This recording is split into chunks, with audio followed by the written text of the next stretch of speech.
They placed the pen in front of me before I even sat down. Not after tea, not after a polite conversation, no. Straight onto the polished walnut table, next to a stack of papers already tabbed with those neat little yellow flags, like they'd rehearsed this moment. And then I noticed the phone. Propped up against a crystal sugar bowl, camera pointed directly at me. I am 74 years old. I may walk slower than I used to, but I am not blind. Go ahead, Mom, my son Nolan said, tapping the pen with 2 fingers like he was guiding a child through homework. It's just a formality. A formality? That word has ruined more lives than greed ever could. The papers didn't say formality. They said control, transfer, authority. I didn't even need my glasses to see that much. And the worst part? They were smiling. Hi, everyone. Grace here. I've seen this setup more times than I'd like to admit. When someone rushes you to sign something while filming, that's not help. That's pressure dressed up as care. Personally, I'd already be asking questions they wouldn't like. I stayed standing for a moment, letting the room settle around me. My daughter Patrice sat to the left, arms crossed too tightly, like she'd been holding that position for a while. Her husband, Clive, who suddenly knew a lot about legal paperwork despite selling artisanal espresso machines for a living, was flipping through the pages with exaggerated patience. And then there was Lila, my daughter-in-law, perfectly composed, her nails the color of dark cherries, her smile thin enough to cut glass. Vivian, we talked about this, she said, voice soft, almost sweet. It's for your protection. I finally sat down, placing my handbag on my lap instead of the chair beside me. Old habit. You learn to keep your belongings close when people start looking at you like you're already halfway gone. And the camera? I asked, nodding toward the phone. Oh, that, Nolan said quickly. Just documentation. You know how things are these days. Transparency. Transparency. Another lovely word that turns sour in the wrong mouths. I leaned forward slightly, enough to see the first page clearly now. Revised Estate Allocation and Management Authority? That was the title. Below it, neat paragraphs outlining how my assets, my home, my accounts, anything incoming, would be efficiently distributed under Nolan's supervision. Under Nolan's supervision. I almost smiled. You've been busy, I said. Clive chuckled like I'd made a charming joke. We just want to make things easier for you, Vivian. Less stress. Less control, I corrected quietly. That made Patrice shift in her seat. She hated when I said things plainly. Always had. Mom, she sighed, why do you have to make everything difficult? We're trying to help. Help? Yes, of course. I picked up the pen, not to sign, just to feel its weight. Heavy. Expensive. Probably chosen for this exact moment. Lila watched my fingers like a hawk. Before I sign anything, I said, calm as I could manage, I want to understand why this is happening now. There it was, that flicker. Quick. But I saw it. They hadn't expected questions. They'd expected compliance. Well, Nolan began, glancing briefly at the phone, with everything that's been going on. Your memory, the paperwork from Dad's insurance case. It's just safer if I handle things. My memory, that landed exactly where it was meant to. I see, I said, setting the pen back down. So this is about my capacity? No, Lila jumped in smoothly. Not at all. It's just precautionary. Precautionary. Documented on video. I leaned back in the chair, letting it creak slightly. I've always liked that sound. Honest wood doesn't pretend. And if I don't sign? I asked. Silence. Just for a second. But silence is louder than shouting when you're listening properly. Nolan's jaw tightened. Patrice looked at Lila. Clive stopped flipping pages. "Well," Nolan said finally, forcing a small laugh, "why wouldn't you?" There it was, the assumption, the expectation that I would fold, like I always had before when it came to keeping peace. I folded my hands neatly over my bag instead. "Because," I said, meeting his eyes, "I don't sign things I don't agree with. And I don't agree with this." The temperature in the room dropped so fast it might as well have shattered glass. Lila's smile didn't disappear, but it changed, sharpened. "Vivian," she said, slower now, "you're making this more complicated than it needs to be. We're all here, together. We just want what's best." "For whom?" I asked. No one answered. The phone kept recording. I stood up, taking my handbag with me. No rush, no drama. Just a simple movement that said more than any speech I could have given. "We'll talk another time," I said. "Mom," Nolan started, his voice no longer calm, but I was already walking toward the door. Behind me, chairs shifted. Someone muttered something under their breath. I didn't turn around. At my age, you learn the value of not giving people a second chance to rearrange their expressions. My hand rested on the doorknob for a moment before I opened it, and for the first time that evening, I allowed myself a small, private thought. They had already decided what to do with my life. They just didn't realize I had already made other arrangements. I didn't drive home right away. I sat in the car with my hands resting on the steering wheel, watching the reflection of their house in the rearview mirror. Large windows, carefully trimmed hedges, a front door that always felt more like an entrance to a showroom than a home. Nolan liked things that looked expensive. He always had. Even as a boy, he preferred polished shoes over comfortable ones. The phone on the passenger seat buzzed once. Then again. I didn't need to look to know who it was. Instead, I reached into my bag and pulled out a small tin. English pastilles, rose and lemon. I took one, let it dissolve slowly, and gave myself a minute to breathe properly. It's funny how something as simple as sugar and citrus can bring clarity when people cannot. You don't get to 74 without learning patterns. And what happened in that room wasn't sudden. It wasn't a misunderstanding. It was a culmination. It started after Malcolm died. My husband had been a quiet man, not weak, never that, but deliberate. He spoke less, listened more, and when he made a decision, it stayed made. For 43 years, we built everything together: the house, the accounts, the small but very precise collection of porcelain clocks he insisted on maintaining himself, each ticking slightly out of sync, like a polite disagreement. When he passed, it wasn't dramatic. No hospital theatrics. Just a quiet morning, a cup of Darjeeling tea still warm on the table, and a silence that didn't belong. What he left behind, however, was not quiet. There was the insurance, not something we talked about often. Malcolm handled those things with a kind of meticulous calm I never questioned. Policies, clauses, riders, he understood them like other people understand recipes. I trusted him. That was enough. Until it wasn't. 3 months after his passing, a letter arrived. Formal, cold, wrapped in legal phrasing. Pending review. Disputed conditions. Extended investigation. Words that stretch time until it becomes something heavy and unpleasant. That's when Nolan started visiting more often. At first, it looked like concern. "Mom, you shouldn't be dealing with this alone. Let me take a look at the paperwork. You know how these companies are. They'll take advantage if you don't push." All reasonable, all correct even, but there's a difference between help and positioning.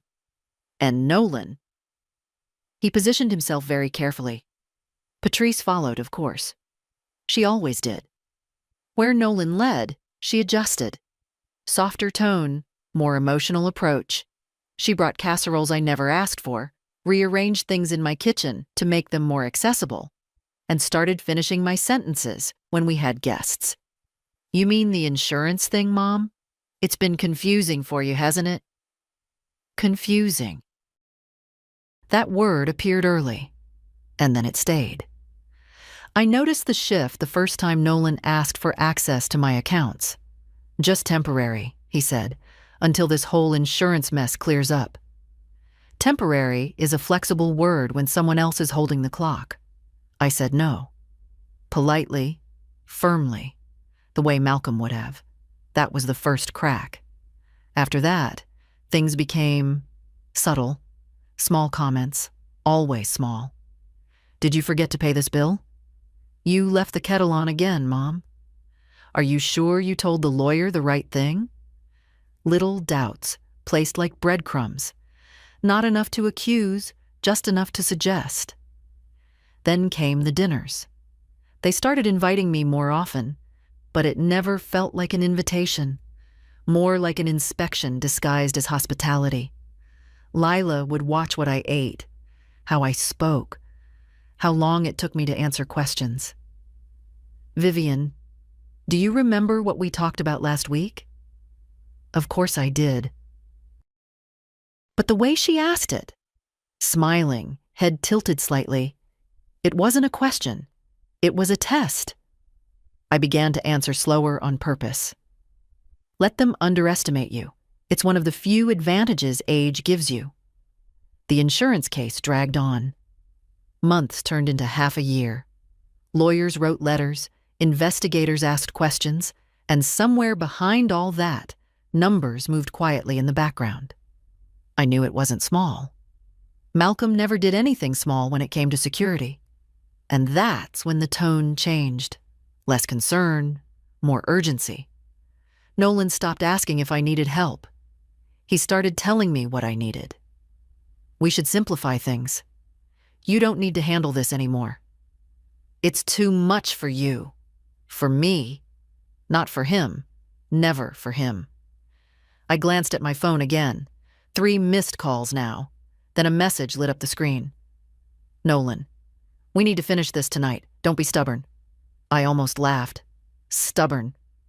When you're young, stubborn is an insult. When you're older, it's often the only thing standing between you and being erased. I started the engine, but didn't put the car in drive yet. Instead, I thought about the papers on that table. The way Clive flipped through them like he understood every line. The way Lila positioned the camera just slightly above eye level. Flattering angle. Neutral background. Clean footage. Prepared. They didn't call it a will, not directly. They called it updated structure. But I saw the clauses. The transfers. The authority lines. If I had signed that document, everything would have moved quietly out of my hands before the insurance case even finished. Convenient timing. Too convenient. I finally shifted the car into drive and pulled away from the curb, slow and steady. As I turned the corner, the house disappeared from view. And with it, something else settled in my mind. This wasn't about concern. It wasn't about family. It was about anticipation. They were waiting for something to arrive. And they were very sure it would. The pressure didn't come all at once. That would have been too obvious, too easy to reject. No, they applied it the way people like them always do. Gradually, politely, with just enough warmth to make you question your own instincts. The next morning, Nolan called at exactly 8:12. He never used to call that early. Not when Malcolm was alive. Not even in the first months after. But now he had urgency in his voice, the kind that pretends to be concern. Mom, he said, skipping any greeting. We need to sort this out before things get complicated. Before things get complicated. I poured myself coffee, slow and steady. listening to him talk as if I wasn't already 10 steps ahead in understanding his tone. "They're already reviewing your case," he continued. "If something comes through and there's no clear structure, it could turn into a mess. Taxes, claims, disputes. You don't want that." I sat at the kitchen table, the morning light hitting the porcelain fruit bowl Malcolm had insisted on buying in Provence 30 years ago. Apricots painted too perfectly to be real. "I've managed complicated things before," I said calmly. A pause, not long, just enough to register resistance. "That's not what I meant," Nolan replied quickly. "I just think it's better if I take responsibility. Temporarily." There it was again. Temporary. "Send me the documents," I said. "I'll review them with my attorney." Another pause. Longer this time. "Well, we already went through everything last night," he said. "It's pretty straightforward." "I'm sure it is," I answered. "Send them anyway." He exhaled sharply through his nose, that small sound, impatience slipping through control. "Mom, you're overcomplicating this." "No," I said, taking a sip of coffee. "I'm being careful." We ended the call shortly after that, not abruptly, but not kindly either. The kind of ending that leaves something hanging in the air. By noon, Patrice had sent me a message. "Patrice, you scared Nolan last night. He's just trying to help. You know how fragile things are right now." Fragile. Everything's suddenly fragile when money is involved. I didn't respond. Instead, I went about my day the way I always did. I watered the plants on the windowsill, trimmed the lavender in the garden, and made myself a simple lunch. Tomatoes, olive oil, a slice of sourdough that cracked just right under the knife. Normal things. They irritate people who are trying to rush you. At around 3, Lila called. I let it ring once longer than necessary before answering. "Vivian," she said, voice smooth as ever. "I've been thinking about yesterday." "I imagine you have," I replied. A soft laugh, controlled. "We may have come on too strong," she admitted. "It wasn't our intention to make you uncomfortable." "Of course not." "It felt coordinated," I said. Another small pause. Then carefully, "We just want to make sure everything is handled properly, especially with the insurance situation. You know those things can be unpredictable." Unpredictable? I almost smiled. "And filming me?" I asked. "That was just for clarity," she said quickly. "In case there are questions later, it protects everyone." "Everyone." "Yes," I said. "I'm sure it does." Her tone shifted slightly then. Still polite, but tighter. "Vivian, can I be honest with you?" "You usually are," I replied. "We're worried," she said. "You've been under a lot of stress. Sometimes people don't realize how much it affects their judgment." There it was, not direct. Never direct, but planted. "My judgment is fine," I said. "I didn't say it wasn't," she answered smoothly. "I just think having Nolan manage things for a while would take pressure off you, that's all." That's all. I leaned back in my chair, looking at the small clock on the wall. One of Malcolm's. Slightly fast by about 40 seconds. He liked them that way. "Send me the documents," I repeated. This time, she didn't pretend. "We'd really prefer to finalize this as a family," she said. "And I'd prefer to review it as an individual," I replied. Silence again. Then, "We'll talk soon," she said, and ended the call. Not goodbye, just ended. I placed the phone down gently and sat there for a moment.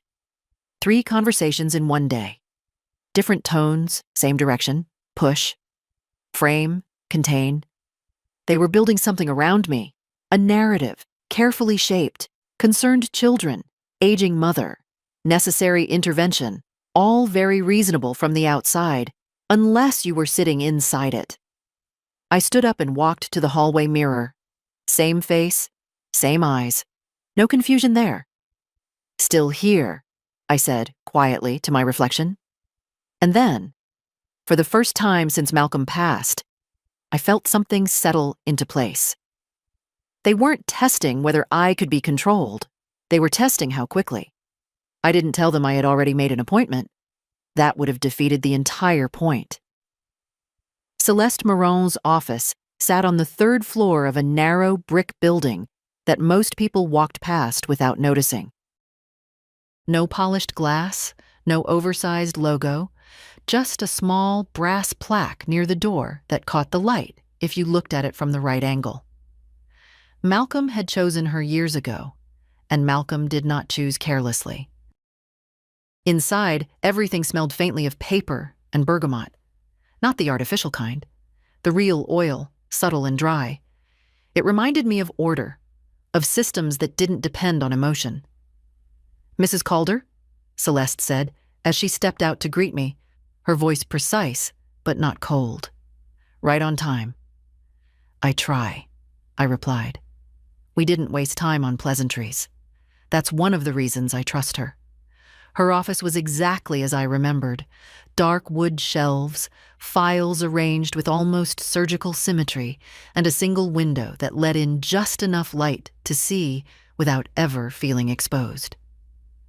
"Something changed," she said once we sat down. Not a question. "Yes," I answered. "They tried to get me to sign a new will." Celeste didn't react immediately. She reached for a notepad instead, uncapped her pen, and only then looked at me. Who was present? Nolan, Patrice, my daughter-in-law Lila, and a man named Clive. He handled the documents. "And they recorded it," she added, already writing. "Yes." That made her pause. "Interesting," she said quietly. I leaned back slightly, watching her work through the information without interruption. Good attorneys don't rush to conclusions. They map things first. "They're positioning for control," she continued, "likely before the insurance matter resolves." I thought the same.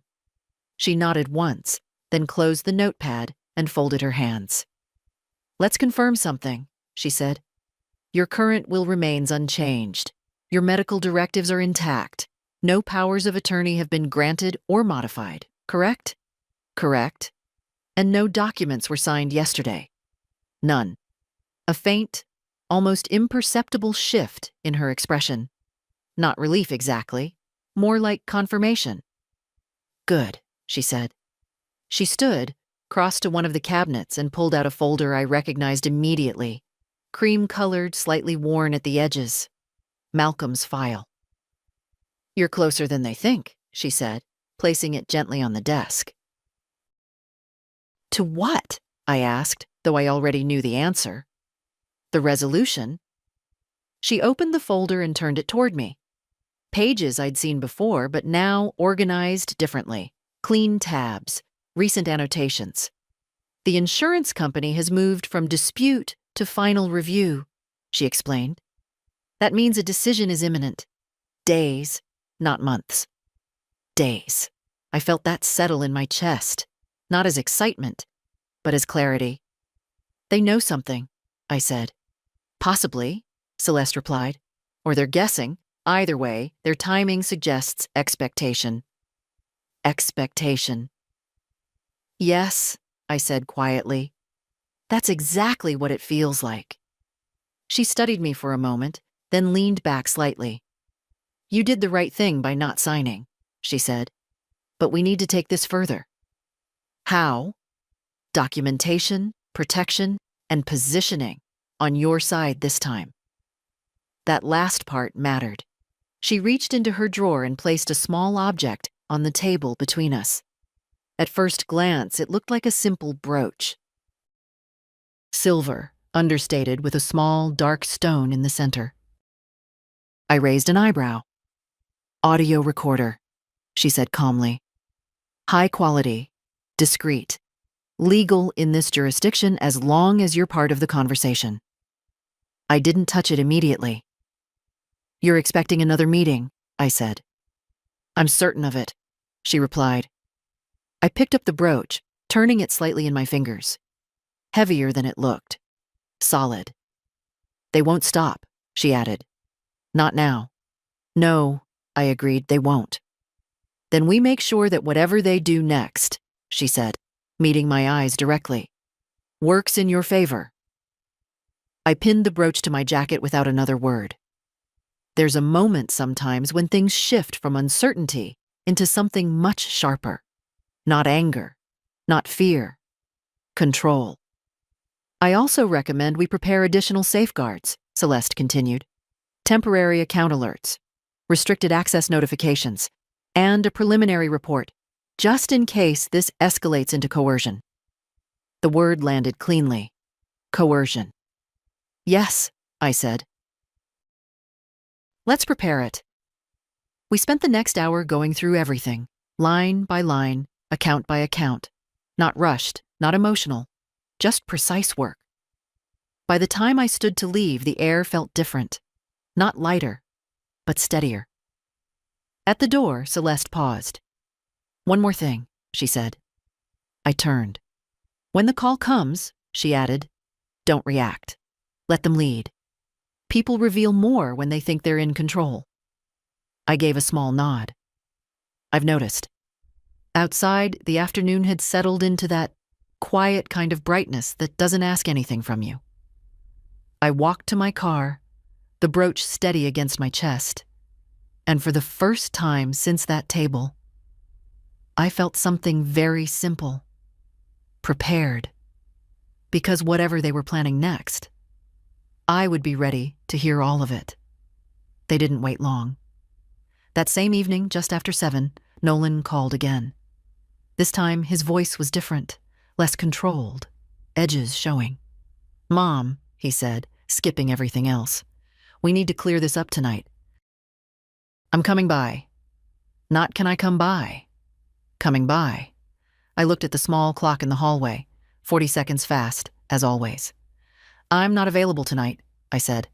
A pause, then a short, humorless laugh. You are, he replied. You just don't want to be. That was new, direct. I said no, I answered calmly. Another pause, longer this time. Then, quieter. Patrice is already on her way. We're not leaving this unfinished. And he hung up. No goodbye. No softness left. I stood there for a moment, the phone still in my hand, and then placed it down gently. Not rushed, not shaken, expected.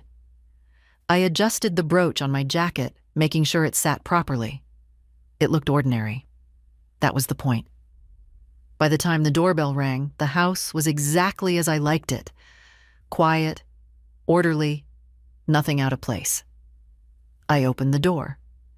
Patrice stepped in first without waiting to be invited, her expression tight, eyes already scanning the room like she was looking for something to control. Nolan followed right behind her, jaw set, shoulders rigid.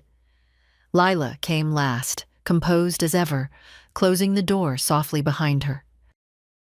Vivian, she said, offering a small, measured smile. Thank you for seeing us. I didn't agree to this, I replied, walking back into the living room. But you're here. They took that as permission. Of course they did. Nolan didn't sit. He stayed standing, looming slightly, like posture alone could push the conversation in his favor. We need to finish what we started, he said. No, I answered, taking my seat instead. You need that. I don't. Patrice exhaled sharply, dropping into the armchair across from me. Mom, this is getting ridiculous, she said. Why are you fighting us on something that's clearly for your own good? There it was again. For your own good. I folded my hands calmly in my lap. If it's for my good, I said, why did you need a camera? Silence. Just a flicker, but enough.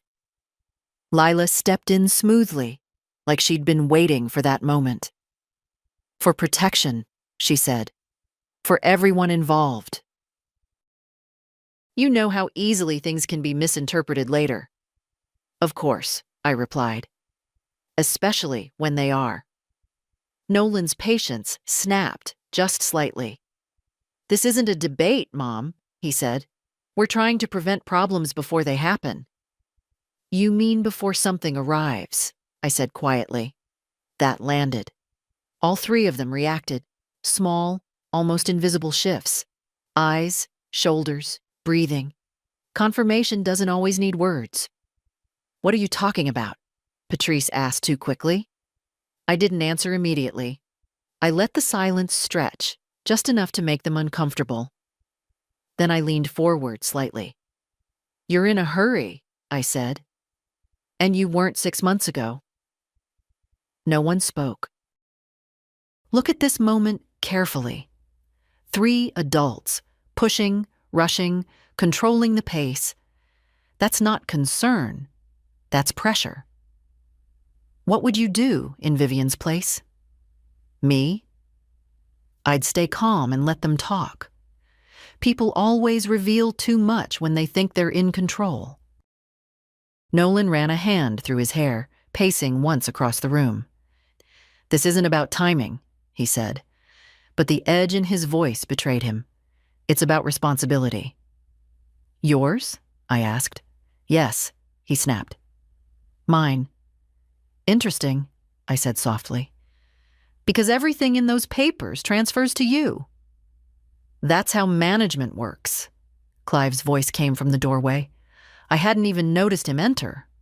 Of course he had. They came prepared again, documents in hand. Always documents. He stepped forward, placing the same folder from yesterday onto my coffee table, aligning it carefully like it belonged there. "We just need your signature to finalize it," he added. I didn't even look at the papers this time. Instead, I looked at Nolan. "Tell me," I said, calm and steady, "what happens if I don't sign tonight?" That question didn't have a prepared answer. I saw it immediately. Patrice looked at Lila. Lila's smile tightened. Clive adjusted the folder unnecessarily. "And Nolan?" Nolan hesitated. Just for a second. But it was enough. "Why would you put us in that position?" he said finally. I leaned back. "I'm not putting you in anything," I replied. "You walked into this."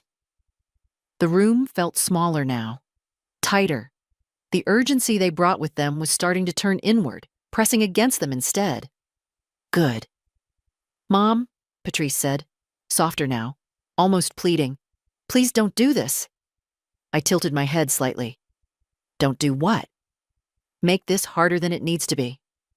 I held her gaze. "It already is," I said. And this time, I meant it. Because now I knew for certain. They weren't just asking anymore. They were running out of time. I didn't reach for the papers.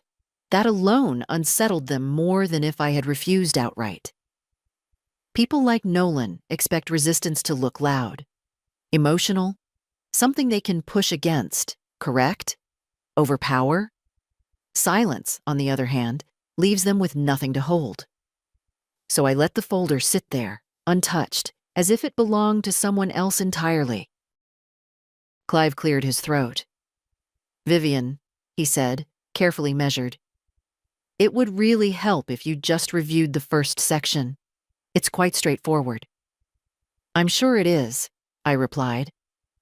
But I still didn't look. Instead, I adjusted my sleeve slightly, feeling the small, steady weight of the brooch against my collarbone. Still recording. Every word. Every pause. Good. Nolan stopped pacing and planted himself directly in front of me. "You're not even going to read it?" he asked.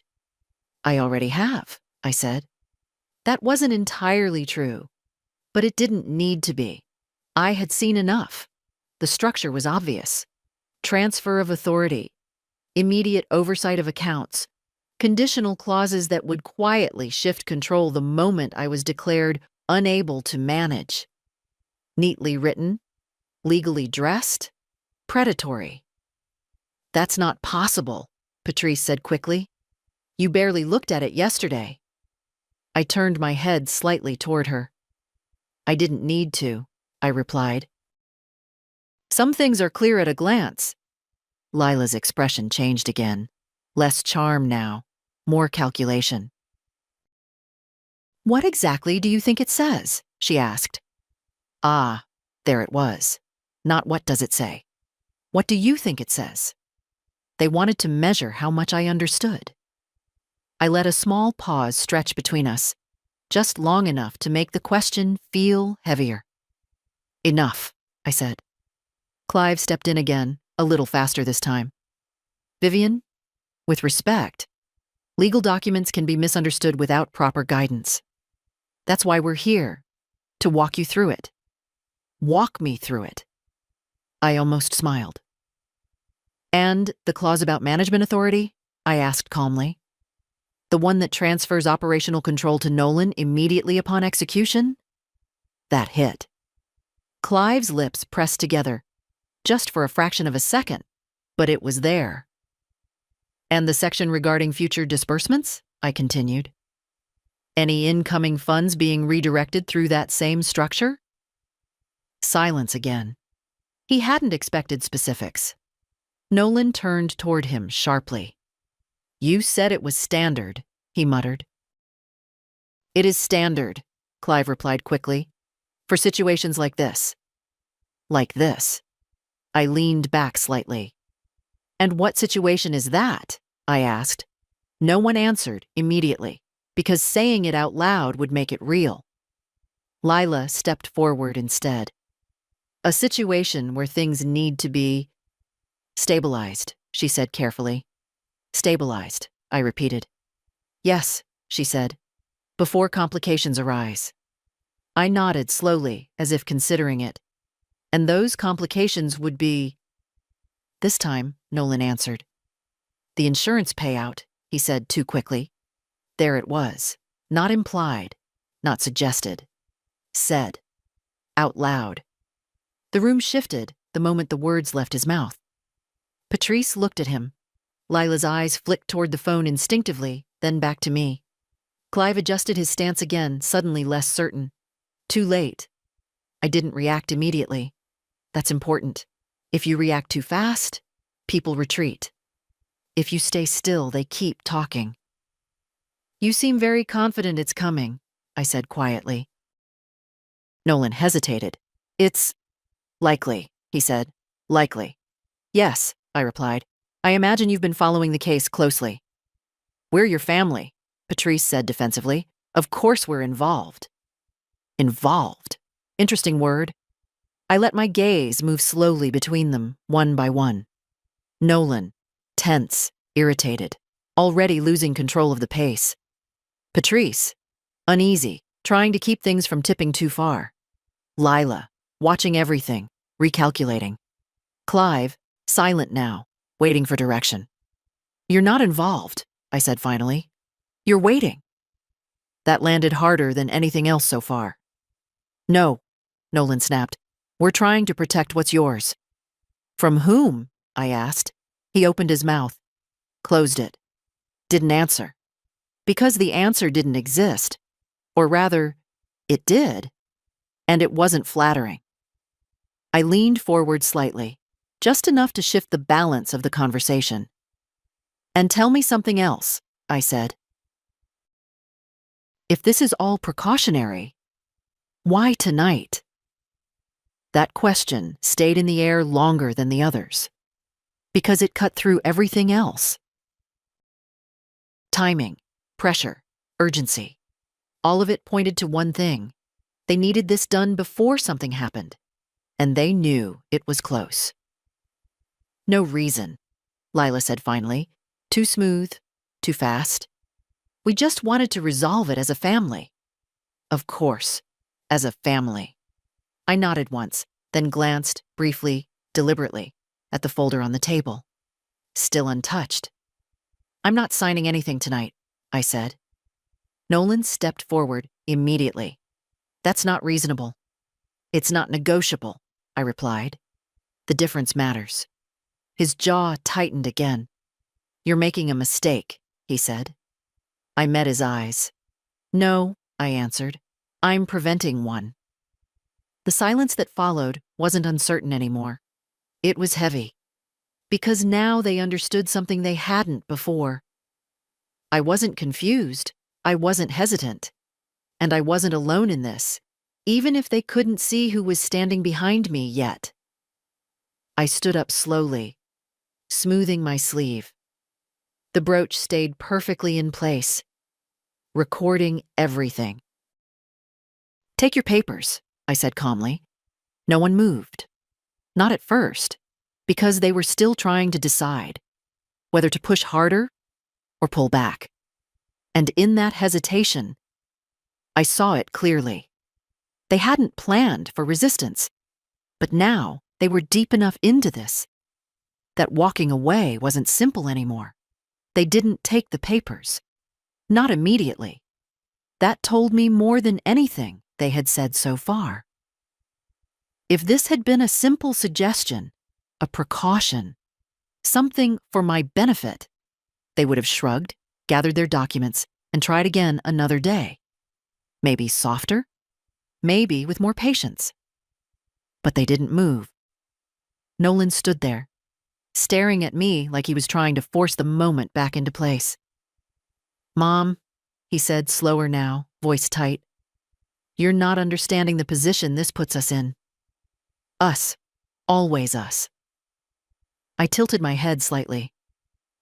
"I understand it perfectly," I replied. Patrice shifted in her chair, her fingers gripping the armrest a little too tightly. "You're being unfair," she said. "We've done everything to make this easy for you." Easy. I let that word sit for a second. "Easy for whom?" I asked. No answer. Clive finally stepped forward again, but there was less confidence in him now, less polish. "Vivian," he said, "if you don't sign tonight, we may have to revisit things in a more formal way." There it was, not a threat, but close enough. "Formal?" I repeated calmly.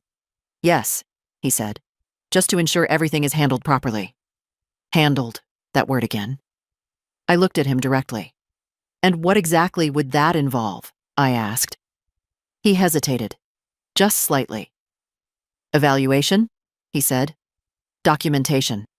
Standard procedure in cases where capacity may be questioned?" I finished for him. Silence. Patrice looked down. Nolan exhaled sharply. Lila didn't move at all, but her eyes stayed on me, watching, measuring. I nodded once. "I see," I said quietly. And I did. They weren't just trying to get control. They were preparing a backup plan.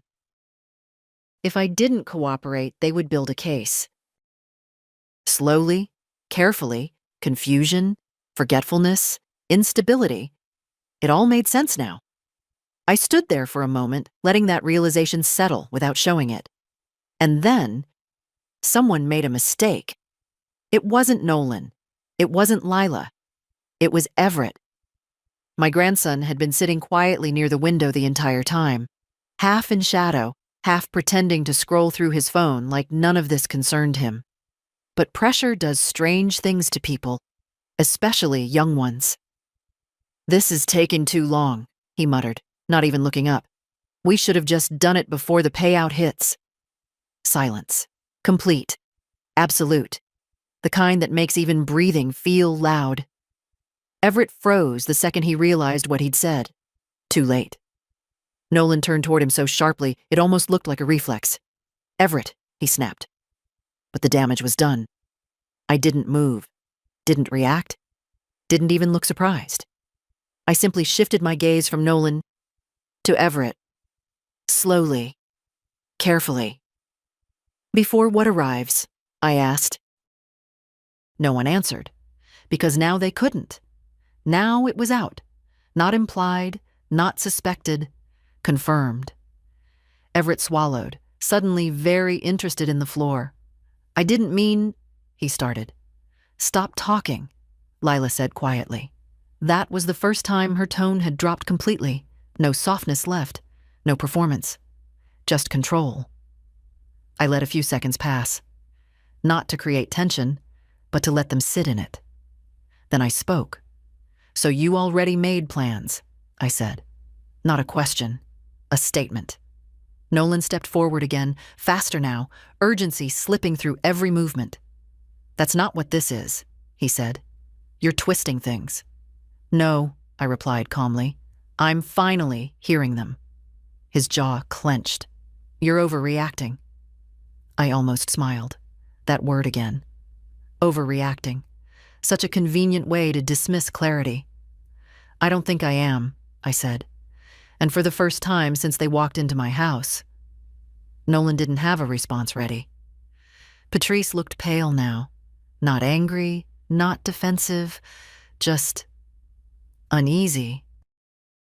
Clive had gone completely quiet, and Lila was the only one still thinking. I could see it, recalculating, adjusting, trying to find another angle. But something had shifted. They knew it. I knew it. The conversation wasn't about convincing me anymore. It was about damage control. I walked past them slowly, toward the small table near the door, picked up my handbag, turned back. "You should leave," I said. No raised voice, no emotion, just a simple statement. Nolan stared at me. "You're making a serious mistake," he said again. I met his eyes. "No," I answered. "You already did." That was the end of it. They didn't argue further, didn't push, didn't threaten, because they understood something now that they hadn't before. They had shown too much, and I had heard all of it. One by one, they moved toward the door. Patrice first, then Clive. Everett didn't look at me as he passed. Lila stopped for just a second, her hand on the door handle. "You're going to regret this," she said quietly.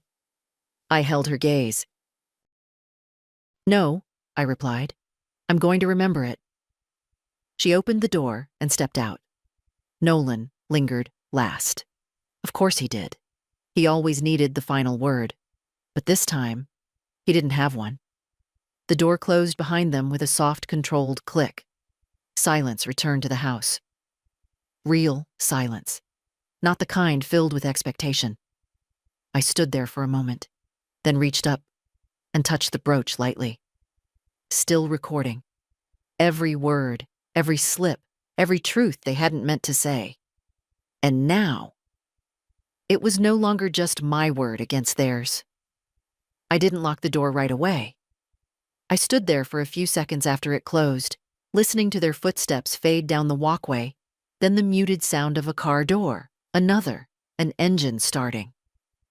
Nolan's voice carried faintly through the glass, sharp, controlled, already assigning blame.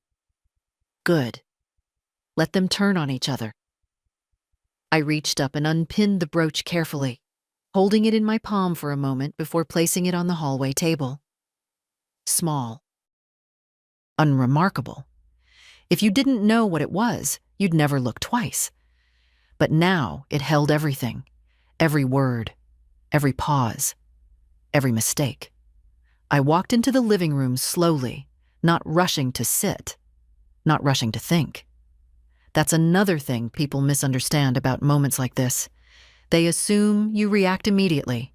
Panic, anger, relief. But real clarity doesn't rush. I picked up the folder they had left behind. That, too, was telling. They hadn't meant to leave it. I could see that now. In their rush to recover, to retreat, to contain what Everett had said, they forgot the one thing they came for. Or maybe, part of them thought I'd open it the second they were gone. I didn't. Not yet. Instead, I set it back down on the table and went to the kitchen. Routine first. Always. I filled the kettle, placed it on the stove, and waited for the quiet click of the flame catching. The familiar sound settled something inside me. Malcolm used to say that if you keep your routine intact, everything else becomes easier to manage. He was right. While the water heated, I allowed myself to replay the conversation, not emotionally, but precisely, like Celeste would. Nolan, pushing control. Patrice, supporting pressure. Clive, introducing legal framing. Lila, managing perception. Everett, uncontrolled variable. And the key point, the payout. Not hypothetical, not distant, imminent. The kettle whistled softly. I turned it off, poured the water over loose-leaf tea, Assam this time, and let it steep longer than usual. Then I returned to the living room, sat down, and only then did I open the folder. Carefully, page by page. No rush. The language was clean, too clean, stripped of anything that might raise suspicion to someone skimming through. But underneath that polish, the structure was exactly what I expected. Immediate transfer of financial oversight. Authorization for Nolan to act in my best interest across all active and incoming accounts. A clause, subtle, buried halfway through, that allowed for extended control if I was deemed temporarily incapable of independent decision-making. Temporarily. Such a useful word. There were also signature lines. Multiple, mine, witnesses, and, interestingly, a section already pre-filled with a notary reference. Prepared in advance. Of course. I closed the folder slowly. They hadn't come to discuss anything. They had come to finalize, and they had expected me to cooperate. That was their mistake. I stood up, took the folder with me, and placed it neatly beside the brooch on the hallway table. Evidence belongs together. The phone rang. I didn't need to check. Nolan. I let it ring. Again and again. Then a message came through. Nolan, we need to fix this. You've misunderstood everything. I read it once, then set the phone face down. No response. Not tonight. I walked to the window instead, pulling the curtain aside just slightly. Their car was gone. The street was quiet. Normal. Completely normal.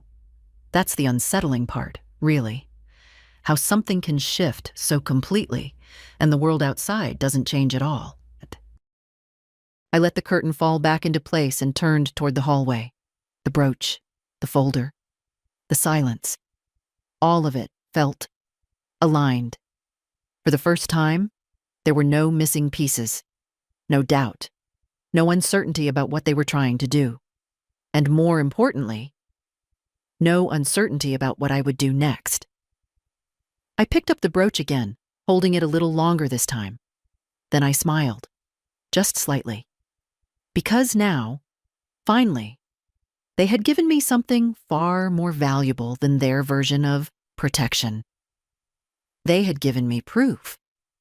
I woke up before the alarm. No panic, no racing thoughts. Just that quiet, steady awareness that something had already shifted, and there was no going back to how things were. The house felt different in the morning. Not lighter, not heavier, just clearer. I sat on the edge of the bed for a moment, then stood, slipped on my robe and walked to the kitchen. Same routine, same steps. Water, kettle, tea. Outside, the street was still half asleep. A delivery van rolled past slowly, tires whispering against the pavement. Somewhere, a neighbor's wind chime moved just enough to catch the air. Normal. Completely normal. I poured the tea, added a thin slice of lemon, and carried the cup to the table. My phone lay where I had left it the night before, screen dark, silent. For now. I didn't touch it. Not yet. Instead, I opened the small cabinet above the counter and took out a plate. On it, I placed a piece of pear clafoutis I had made 2 days ago. Slightly dense now, but still good. Malcolm used to say desserts tasted better the day after. Something about the flavors settling into themselves. I sat down, took a bite, chewed slowly. And then, finally, I reached for the phone. 14 missed calls. 8 messages. All from Nolan. I didn't open them. Instead, I tapped the banking app. There are moments in life when time feels like it stretches. Thin, almost fragile, right before something lands. Not with noise, not with drama. Just quietly. The screen loaded. Account overview. Balance. I didn't react immediately. Didn't inhale sharply. Didn't blink twice. Didn't lean closer. I just looked. $600,000 exactly. Clean. Final. The number sat there, simple and absolute, like it had always belonged. I set the phone down, took another sip of tea, another bite of clafoutis. Let it settle. Because this was the moment they had been waiting for, the moment they thought they would control. And now it was here, without them. Without their signatures, their cameras, their carefully prepared documents. Just here. I stood up, carried the plate to the sink, rinsed it, placed it neatly to dry. Routine again. Always routine. Then I walked to the hallway. The folder and the brooch were exactly where I had left them. I picked up the brooch first, turning it slightly between my fingers before placing it back down. Then the folder. I didn't open it this time. I didn't need to. Instead, I walked into the living room, sat down, and reached for my phone again. Not the messages. Not Nolan, a different contact. Celeste Marin, she answered on the second ring. "Good morning," she said. "It arrived," I replied. A pause. Short. Measured. "Amount?" she asked. 12.6, I said. Another pause. Then, understood. No excitement, no surprise, just confirmation. "I assume," she continued, "we're proceeding." "Yes," I said. "Immediately." "Good," she replied. "Then we start with documentation and filing. Do you still have the recording?" "I do." "And the documents they brought?" "Yes." "Perfect," she said. "That simplifies things." Simplifies. I almost smiled. "Coercion," she added. "Attempted financial control, possibly elder abuse depending on how we structure it." The words were clean, clinical, exactly what they needed to be. "I want everything filed," I said. "Today." "It will be," she replied.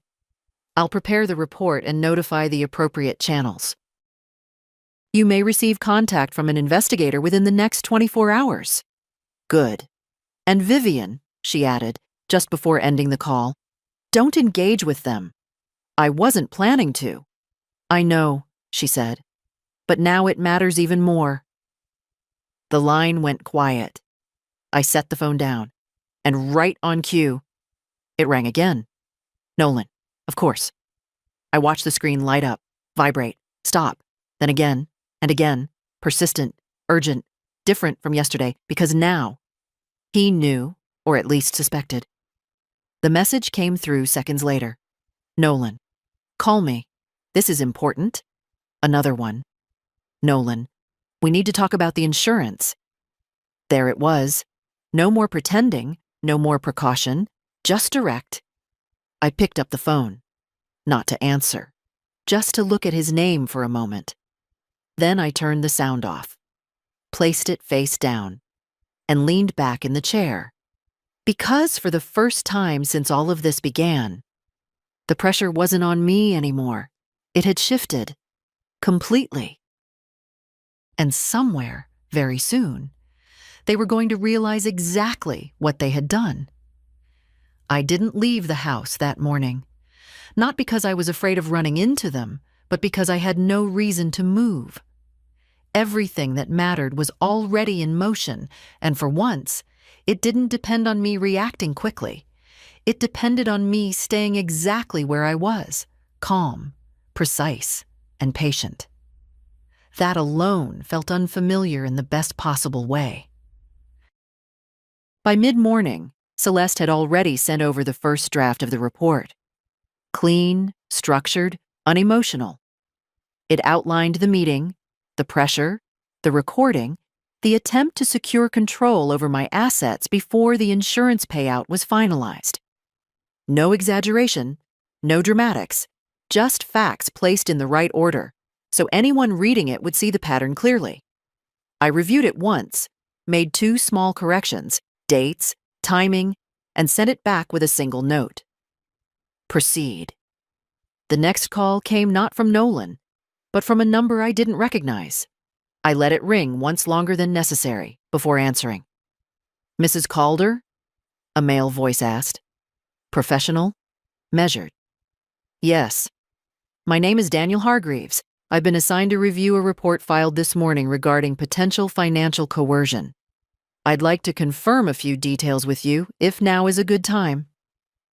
It is, I said, leaning back slightly in the chair. We spoke for 23 minutes.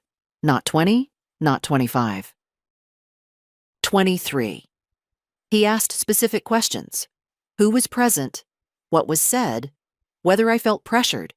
Whether there was any attempt to misrepresent documents or rush my signature? I answered all of them the same way. Clearly, without embellishment, without hesitation. When he asked about evidence, I told him about the recording. That changed his tone, just slightly. I would strongly recommend you preserve that file exactly as it is, he said. Do not edit, copy, or send it to anyone outside your legal representative until we advise you. Understood. And the documents they brought? Do you still have them? Yes. Good. Keep them in a safe place. We may need to review them as part of the case. Case. There it was. Not a situation, not a misunderstanding. A case. When the call ended, I placed the phone down and sat still for a moment, letting the words settle. It didn't feel dramatic. It felt correct. Outside, the day had moved on without asking for permission. Sunlight shifted across the floor, inch by inch, touching the edge of the table, the arm of the chair, the corner of the rug Malcolm had insisted on buying in Lisbon because, as he put it, good craftsmanship deserves to be walked on, not hidden. I stood, walked to the window and adjusted the curtains slightly. The street remained quiet, ordinary. That same unsettling normalcy. The phone buzzed again. Nolan, then again, and again. Persistent had turned into frantic. A message followed. Nolan, I know the payment came through. We need to discuss what happens next. Not if, not when. He knew. Or someone had told him enough to remove doubt. Another message. Nolan, this doesn't need to turn into something bigger. Just call me. I read both, then locked the screen. No reply. This is the turning point most people get wrong. The moment pressure shifts, the instinct is to respond, to explain, justify, calm things down. But look at Vivian here. She doesn't rush. She doesn't argue. Personally, I'd do the same. Silence at the right moment is more powerful than any explanation. By early afternoon, there was a knock at the door. Not aggressive, not hesitant, controlled. I didn't rush to open it. I walked there at my usual pace, paused for a second, and only then turned the handle. 2 men stood on the porch, one in his 40s, composed, holding a slim folder, the other younger, observant, saying nothing. Mrs. Calder? The older one asked. Yes. Daniel Hargreaves, he said, offering a brief nod. We spoke earlier. Of course. I stepped aside. Come in. They entered quietly, taking in the room without making it obvious. Professionals never stare. They register. I appreciate you seeing us on short notice, he said. I expected you, I replied. That earned a small, almost invisible acknowledgement. We sat in the living room. I placed the folder and the brooch on the table between us. That's everything, I said. He didn't touch them immediately. Instead, he looked at me. Before we proceed, he said, I need to ask, are you comfortable continuing this process formally?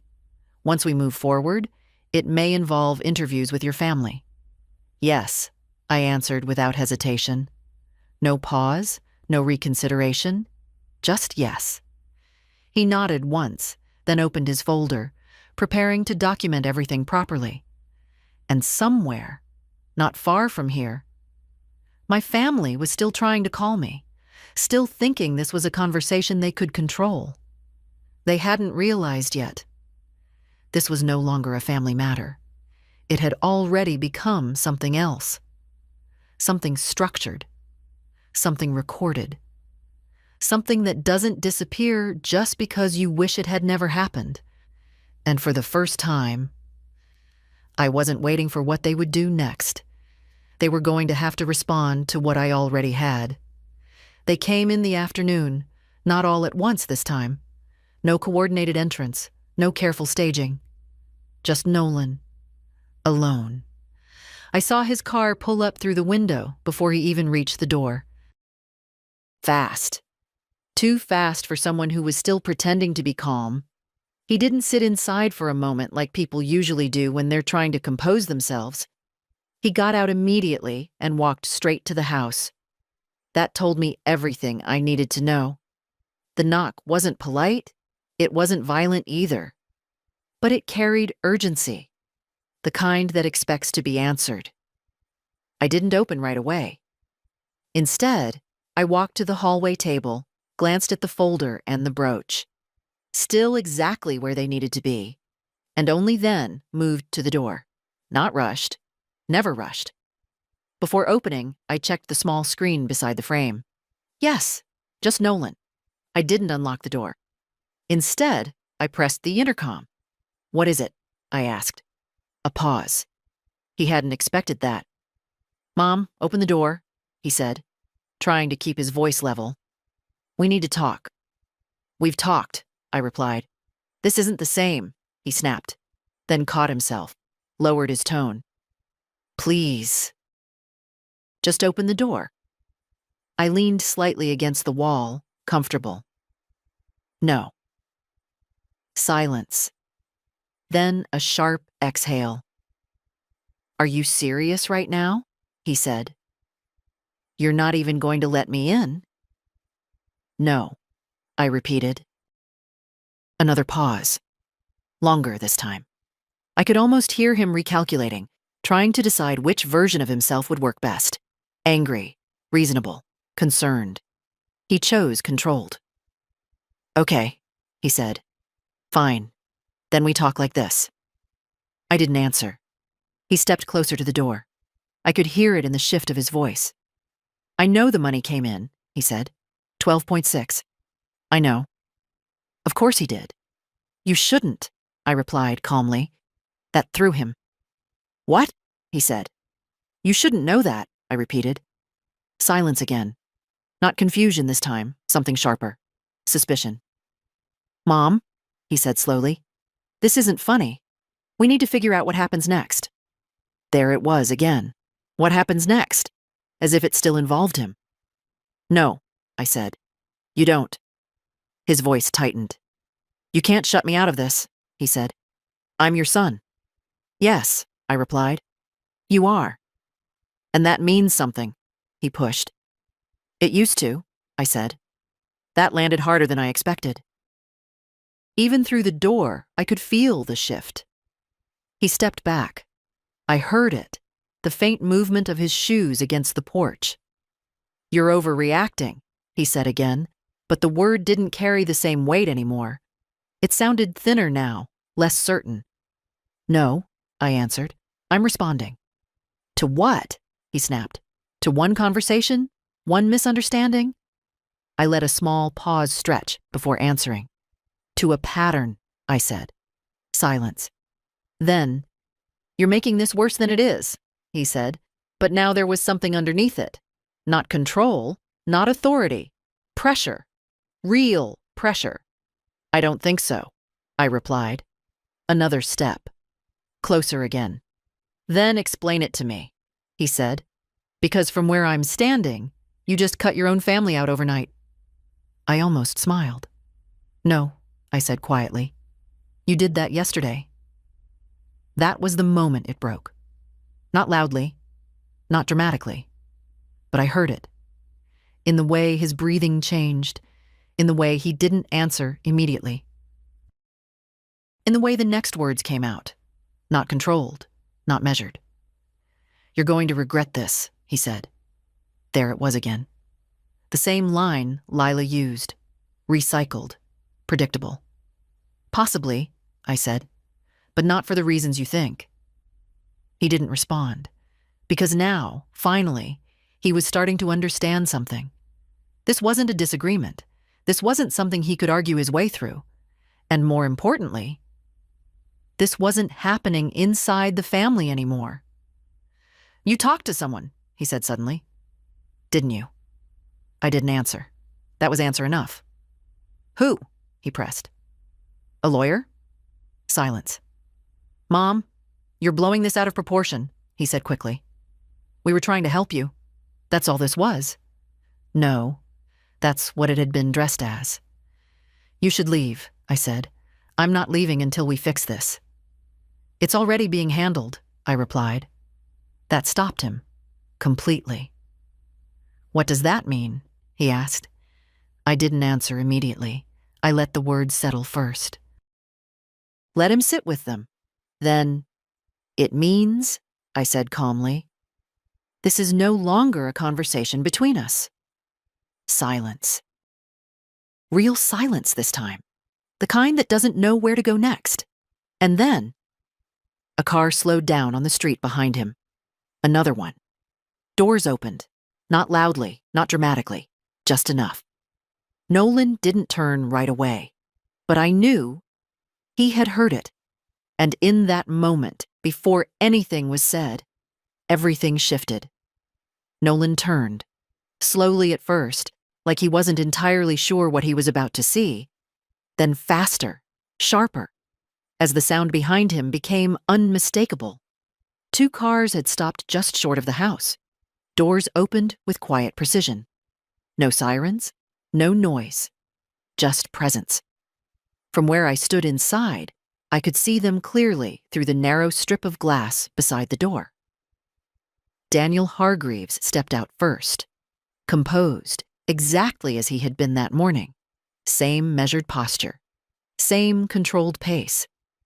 The younger man followed him, already scanning the surroundings without making it obvious. Professionals. Nolan's shoulders stiffened. I saw it even from here.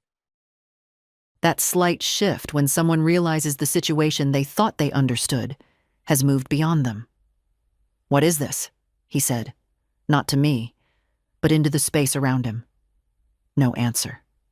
He turned back toward the door. "Mom?" he said, sharper now. "What did you do?" I didn't open it. I didn't need to. Instead, I pressed the intercom again. "I told you," I said calmly. "It's being handled." Behind him, Daniel approached, stopping just close enough to be heard but not close enough to escalate anything unnecessarily. "Mr. Calder?" he said. Nolan turned again, slower this time. "Yes?" he replied, guarded now. "My name is Daniel Hargreaves. I'd like to ask you a few questions regarding a report filed earlier today." There it was, formal, structured, real. Nolan blinked once, processing. "A report?" he repeated. "What report?" Daniel didn't rush. He never did. "Concerning potential coercion and attempted financial control," he said evenly. The words landed clean, no emotion. No accusation in tone, just fact. Nolan let out a short laugh, not amused. Defensive. "That's ridiculous," he said. "There's been some kind of misunderstanding." "Of course. There always is." Daniel nodded slightly, as if he had expected that exact response.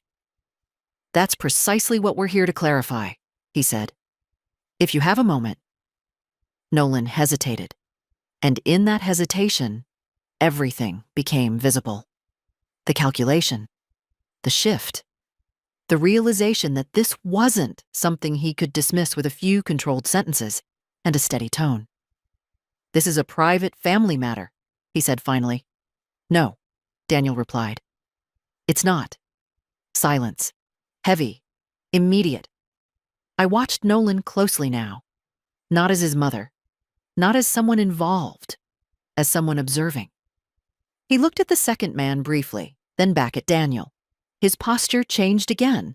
Not relaxed, not defensive. Something in between. Searching. "You spoke to her?" he asked. Daniel didn't answer that directly. "We have reason to believe there was an attempt to pressure Mrs. Calder into signing documents under circumstances that may not meet legal standards," he said. "We'd like to hear your account." Carefully worded. No direct accusation, but no room to step around it either. Nolan ran a hand through his hair again, but this time it wasn't controlled. It was reflex. "There was no pressure," he said quickly. "We were helping her, that's all." Daniel nodded once. "And the recording?" he asked. That stopped him, completely. "I saw it, the exact moment, the break." "What recording?" Nolan said. "Too fast, too sharp, wrong tone." Daniel didn't react, not visibly. "The one documenting last night's interaction," he said calmly. Silence. Longer this time. Because now Nolan understood something he hadn't before. This wasn't based on interpretation. It was based on evidence. "I don't know what you're talking about," he said finally, but the confidence was gone. Not completely, but enough. "Of course," Daniel replied. "That's something we can clarify during a formal statement." Formal. That word again. Nolan glanced at the door. At me. Even through the glass, I could feel it. That moment where he expected something, a reaction, a defense, a correction. He got nothing, just stillness. And that was the answer. "You did this," he said quietly. Not a question, a realization. I met his gaze through the narrow pane.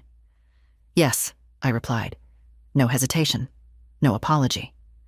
Behind him, Daniel stepped slightly to the side, giving space, but not distance. "We'll need to ask you to come with us for a brief discussion," he said. "Voluntarily, for now." For now, another word that carries weight. Nolan exhaled slowly, looking between them, then back at the door. At me. Whatever he expected to find there, it wasn't there anymore. Not the version of me he had been dealing with for years. Not the one who would smooth things over. Not the one who would choose silence over consequence. That version was gone, and he could see it. Finally. "Fine," he said, after a long pause. "Let's talk." Daniel nodded once. No satisfaction, no reaction. Oh. Just movement. They stepped away from the door together, toward the car. Controlled. Measured. I stayed where I was until the sound of the doors closing reached me again. Then the engine. Then silence. Real silence. The kind that doesn't carry tension anymore. I stepped back from the door, turned, and walked slowly into the living room. The house felt different now. Not just clear, resolved. Because what needed to happen had already begun. And this time, it wasn't going to stop halfway. I didn't follow them. I didn't watch from the window as the cars pulled away this time. That part was already over. Whatever needed to unfold outside the house would unfold without me standing there as a witness. I had done my part. Instead, I went back to the hallway table. The folder. The brooch. I picked them both up and carried them into the living room, placing them neatly side by side. Evidence, Celeste had called it. Structured. Useful. No longer just objects tied to an uncomfortable evening, but pieces of something that now had direction. I sat down and allowed myself, finally, to feel it. Not relief, not satisfaction. Something quieter. Finality. For years, everything with Nolan and Patrice had existed in a kind of gray space. Not openly hostile, not openly respectful. Always somewhere in between, where you question your own reactions more than their behavior. Where you explain things away just to keep the surface calm. That space was gone now. What remained was clear. The phone buzzed again. Not Nolan this time. Patrice. I looked at the name for a moment before opening the message. Patrice. What is happening? Nolan just left with 2 men. Call me. Another message followed almost immediately. Patrice. Mom, please don't do something you can't undo. I read both messages once, then set the phone down without replying. There are moments when silence isn't avoidance. It's structure. It keeps things exactly where they belong without letting emotion blur the edges. I stood up and walked to the cabinet near the window, pulling out a small, locked box. Inside were the documents Celeste and I had reviewed the day before.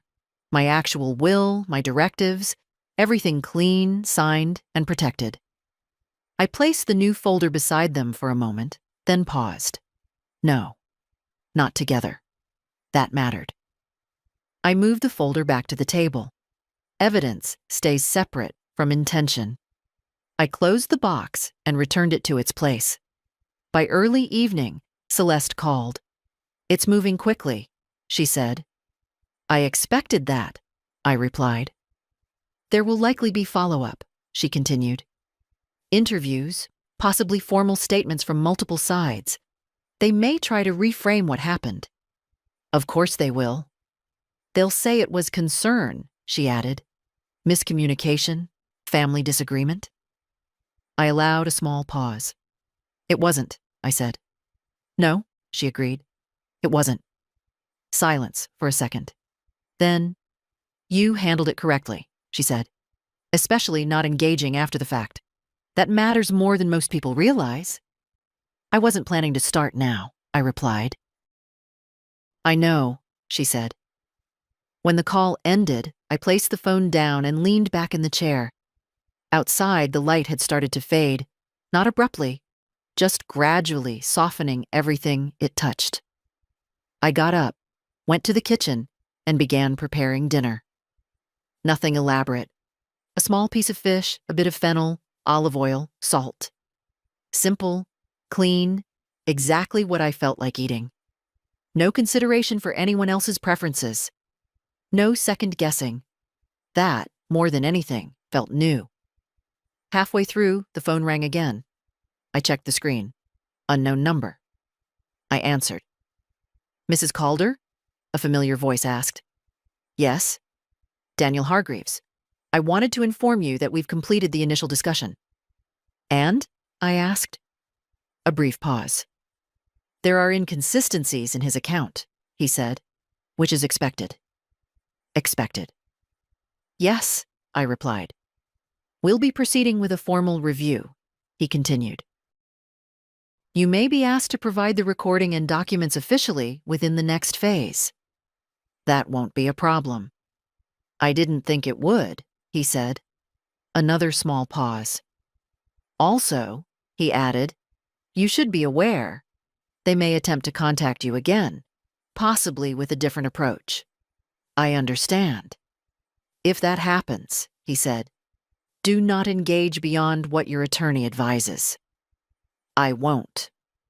When the call ended, I stood in the kitchen for a moment, the quiet hum of the room settling around me. Different approach. Yes, that would be next. Apologies, explanations, emotional appeals. They would try to pull it back into something personal, something reversible. But that door was already closed. I finished preparing dinner, set the table for one, and sat down. For the first time in a long time, there was no background noise of expectation. No sense that something needed to be fixed, smoothed over, managed. Just a meal. Just a moment. And the understanding that whatever came next wouldn't be decided for me. They didn't come back the next day. Or the day after. That, in itself, was telling. People like Nolan don't retreat unless they're forced to reconsider their position. And right now, they were doing exactly that. Recalculating, adjusting, deciding which version of the story would serve them best moving forward. By the third day, the call came. Not from Nolan, from Celeste. "They've requested a formal meeting," she said. "All parties present, neutral setting." "My office." I didn't answer immediately. I already knew what that meant. "They want to talk," I said. "They want to contain it," she corrected, "before it moves further." Of course they did. "When?" I asked. "Tomorrow, 11. I'll be there," I said. Celeste's office looked exactly the same as it had a few days ago. Nothing shifted, nothing out of place. That consistency mattered more than I expected. I arrived 5 minutes early. They were already there. Nolan stood near the window, back straight, hands clasped too tightly behind him. Patrice sat, shoulders slightly hunched, her eyes moving the moment I walked in. Lila remained composed, as always, but this time, her stillness felt different. Not control. Containment. Clive wasn't there. Interesting. No camera either. Even more interesting. I took my seat without greeting them. Celeste sat beside me. Not in front, not across. Beside. That mattered. The silence stretched for a few seconds before Nolan spoke. "Mom," he said. I didn't respond. Not out of spite. Out of structure. He adjusted slightly, then tried again. "Vivian," he corrected, voice tighter now. "We need to resolve this." Resolve. Such a careful word. "You had that opportunity," I said calmly. "You chose something else?" Patrice leaned forward. "We made a mistake," she said quickly. "That's all this is. A mistake." I looked at her. "No," I replied. "It wasn't." Her expression shifted. "Then what do you call it?" she asked. I didn't answer immediately. I let the question sit. "Then, a plan," I said. Silence. Heavy. Because they knew it was true. Nolan exhaled sharply. "You're twisting this," he said. "We were trying to help you manage things. That's it." "Before the payout," I said. That stopped him. Again. Lila spoke this time. "That was taken out of context," she said smoothly. "You're building something out of fragments." "No," I replied. "I'm listening to the whole conversation." She held my gaze, for a second longer than comfortable. Then looked away. That was new. Celeste spoke then, her voice cutting cleanly through the room. "We've reviewed the recording," she said, "and the documents presented. The structure of those documents, combined with the circumstances under which they were introduced, raises significant concerns. Professional, measured, final." Nolan turned toward her. "With all due respect," he said, "this is a family matter." "No," Celeste replied. "It isn't."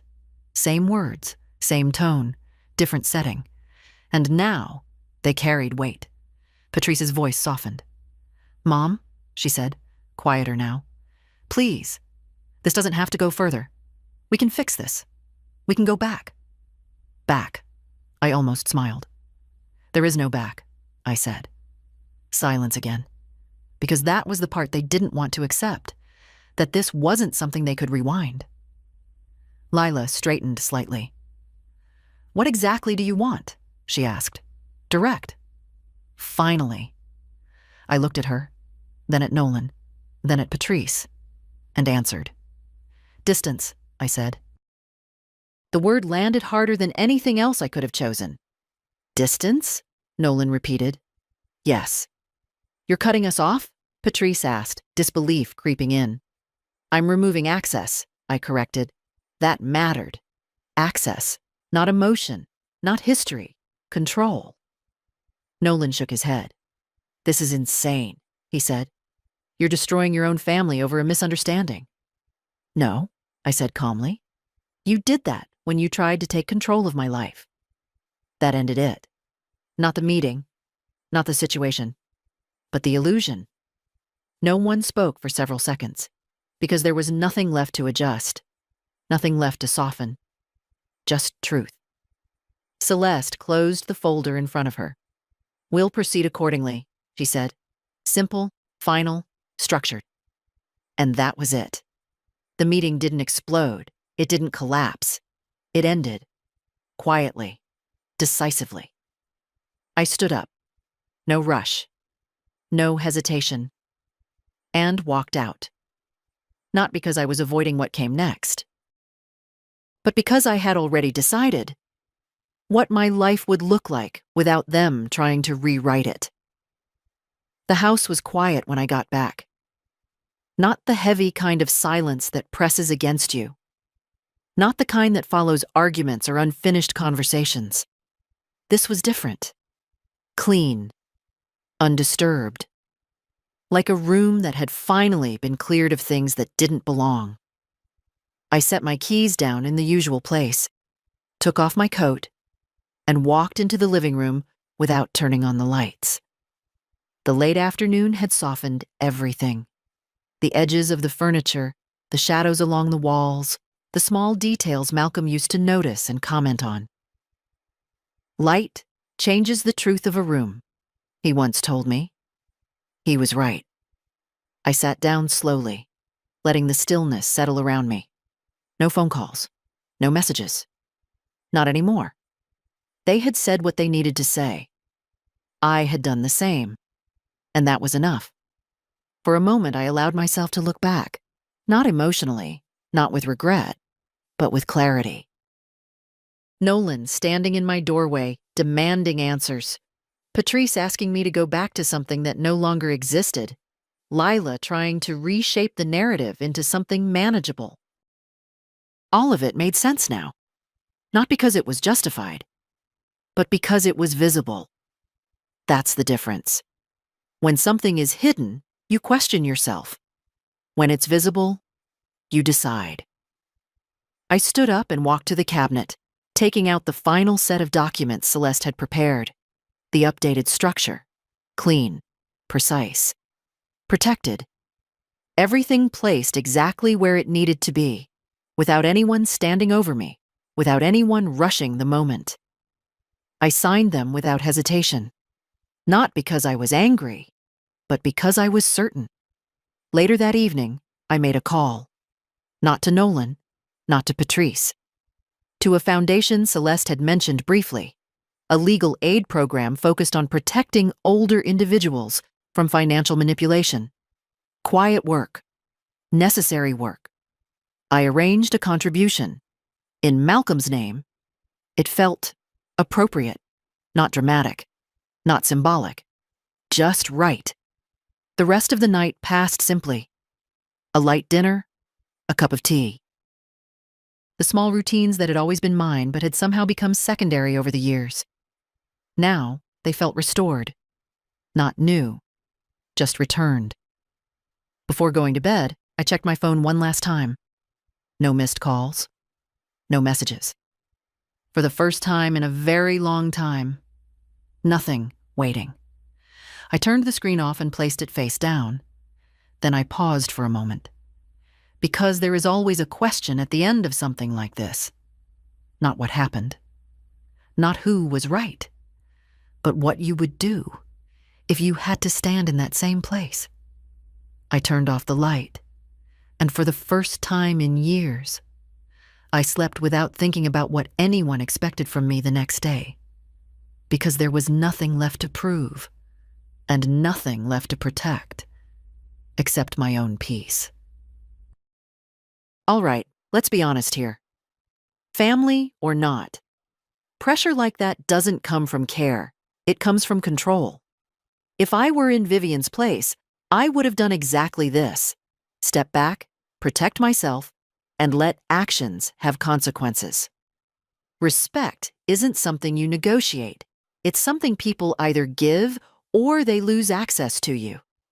If you made it this far, don't forget to like, subscribe, and tell me in the comments, what would you have done?